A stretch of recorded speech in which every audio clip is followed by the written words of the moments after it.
الأستاذة الجميلة العظيمة الفخمة دي بعد ما كانت لابسة حجاب وبتطلع كده في برنامج ديني جميل، بسم الله ما شاء الله، قبل أن تحاسبوا. بعد ما خلعت الحجاب والثياب وبتطلع في برامج تافهة، طلعت تقول للشعب اللي هيغلط في المشايخ هتقل أدبها عليه، وإنها الصوفية خلت روحها تتجلى لحد فين يا أستاذة؟ وبعدين تتجلى ازاي يعني؟ وبعدين انهي شيوخ دي اللي بتتكلمي فيهم؟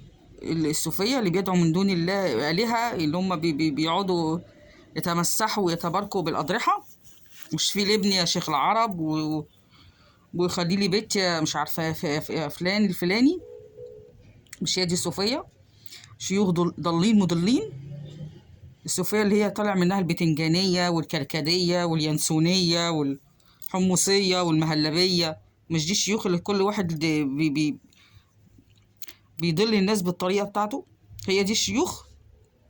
هي دي الشيوخ في وجهة نظرك اللي انت بتحبيهم وبتتباركي بيهم وزعلانة قوي لما الناس بيطلعوا يقولوا ان دول ضالين، وان هم بيقولوا بيوجهوا الناس لحاجة لا ما انزل الله بها من سلطان؟ طالعة زعلانة وتقول انا هغلط وهقل ادبي؟ طب انت كنت بتقل ادبك ليه في الاول على الشيوخ السنة اللي ماشيين على نهج الله وسنة كتاب الله وسنة رسوله؟ مش في شيوخ برضو محترمين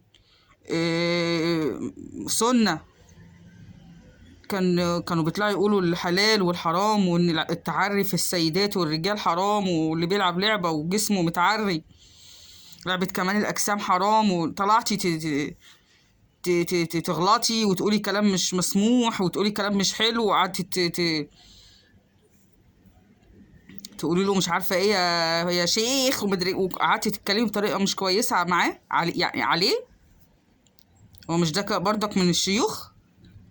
بس الفرق ان ده بيتكلم بما يرضي الله، ما عجبكيش، فانت بتحبي الشيوخ الضاله اللي هو اللي زي اللي كده اللي بيقول اللي الرقاصه لو ماتت شهيده، وزي اللي بيحللوا الربا ويحللوا الزنا ويحللوا كل حاجه ويسموها باسماء غير اسمائها.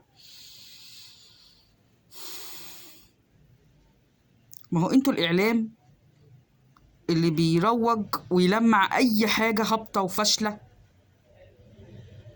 والناس بتبعد عنه، انتوا بتحاولوا تسقوها للناس بالعافية. ربنا ينجينا، ربنا ينجينا من أمثالكم يا رب.